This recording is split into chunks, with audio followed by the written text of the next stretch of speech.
नमस्कार दोस्तों, आप सभी का स्वागत है short hand house 2.0 YouTube channel पर।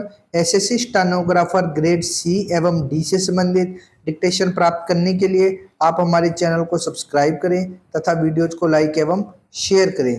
डिक्टेशन की आउटलाइन का लिंक आपको वीडियो के डिस्क्रिप्शन में मिल जाएगा, जहां से आप इसकी आउटलाइन देख सकेंगे। चलिए डिक्टेशन स्टार्ट करते हैं। डिक्टेशन स्टार्ट होगी 5 सेकेंड बाद।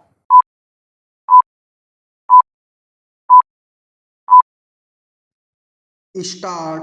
अध्यक्ष महोदय, आज हमारे देश के सामने सबसे बड़ी समस्या यह है कि भारत की सीमाओं पर विदेशी आक्रमण से जो संकट उत्पन्न हो गया है उसका सामना किस प्रकार करें। राष्ट्रपति जी ने अपने भाषण में आशा प्रकट की है कि आक्रामक देश जल्दी ही अपनी आक्रामक नीति को छोड़ देगा।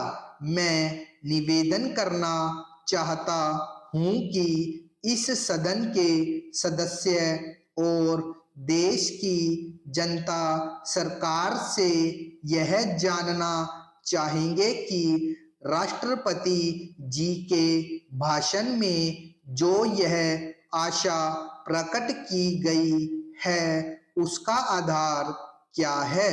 वे यह जानना चाहेंगे कि कौन से ऐसे संकेत मिले हैं जिनसे हम समझ सकें कि वह अपनी आक्रामक नीति को छोड़ देगा, भारत की सीमा से अपने आक्रमण को हटा लेगा और भारत की अखंडता का सम्मान करते हुए फिर से मैत्रीपूर्ण संबंध स्थापित करेगा।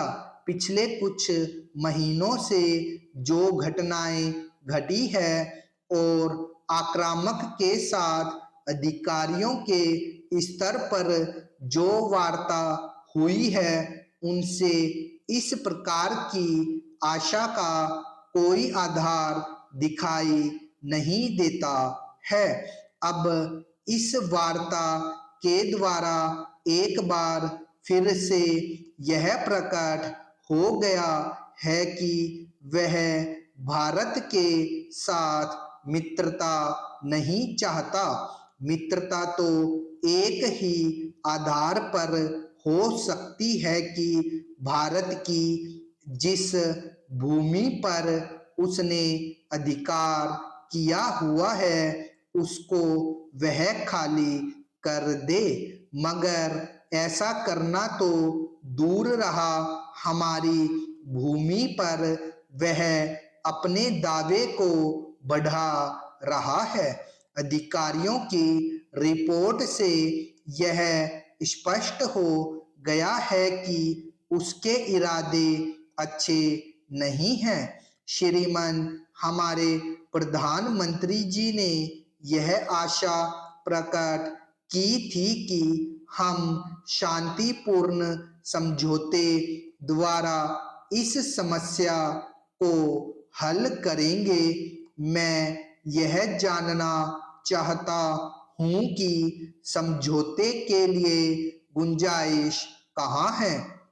वह अपनी जगह पर दृढ़ है और अपनी शक्ति से हमें दबाना चाहता है, इसलिए हमारी स्वतंत्रता और अखंडता को उसने जो चुनौती दी है हमको दृढ़ता के साथ उसका मुकाबला करना होगा।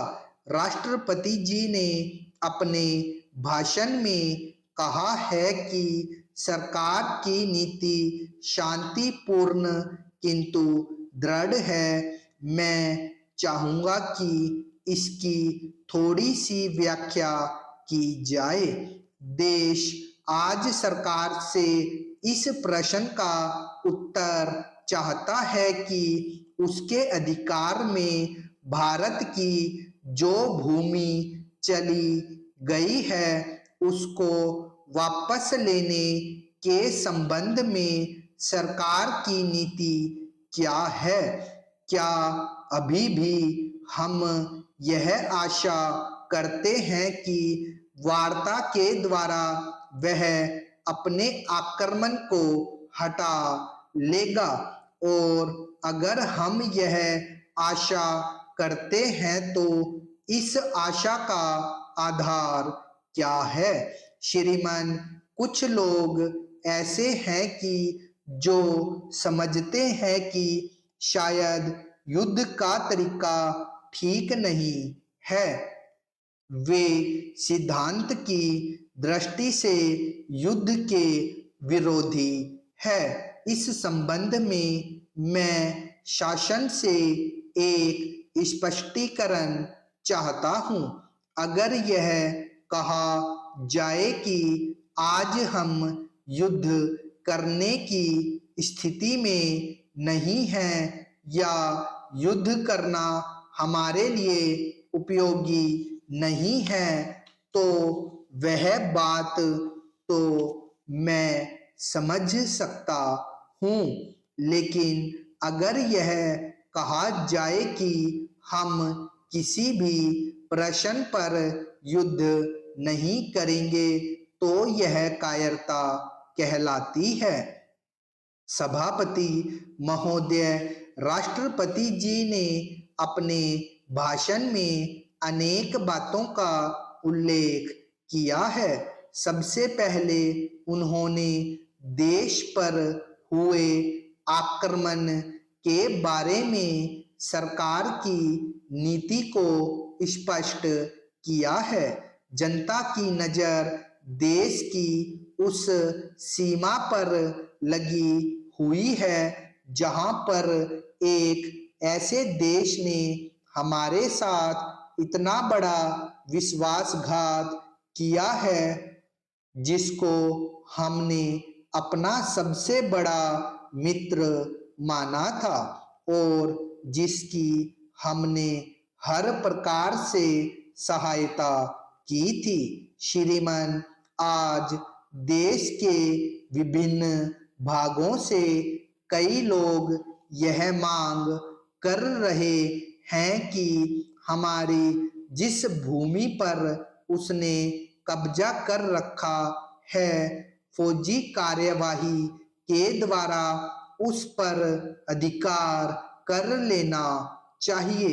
इस संबंध में मैं अपने उन उत्साही साथियों के साहस और वीरता की तो प्रशंसा करता हूँ, लेकिन मैं उनकी बुद्धिमानी की सराहना नहीं कर सकता।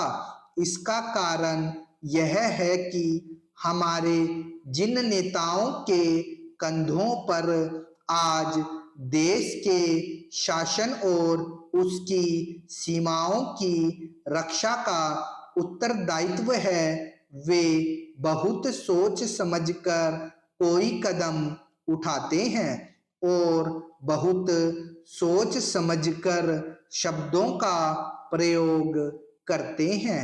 वे जनता की निराशा और क्रोध की भावना से पूरी तरह परिचित है, लेकिन वे इस बात को भी जानते हैं कि एक शक्तिशाली तथा सिद्धांतहीन देश के साथ युद्ध छेड़ने से पहले हमें बहुत सोच विचार करना पड़ेगा।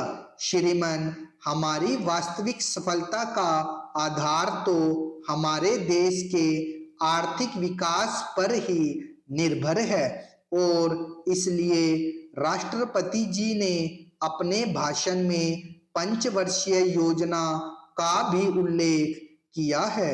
इस देश में एक वर्ग ऐसा भी है जो बुनियादी तौर पर पंचवर्षीय योजनाओं के विरुद्ध है। इसके साथ ही साथ बहुत से लोग ऐसे भी हैं जिनको शिकायत है कि 2 योजनाएं आई और चली गई, किंतु हमारा देश उन्नति और विकास नहीं कर पाया है और लोगों के जीवन स्तर में कोई अंतर नहीं आ पाया है। मैं यह स्वीकार करने के लिए तैयार हूं कि हमने इस अवधि में अपनी आशाओं के अनुकूल प्रगति नहीं की है, लेकिन इसमें कोई संदेह नहीं है कि देश आगे बढ़ा है और आने वाले वर्षों में वह और तेजी से आगे बढ़ेगा। इस संबंध में मैं बड़ी नम्रता के साथ रूस और अमेरिका की ओर इशारा करना चाहता हूं, जो कि संसार के सबसे शक्तिशाली और साधन संपन्न राष्ट्र है।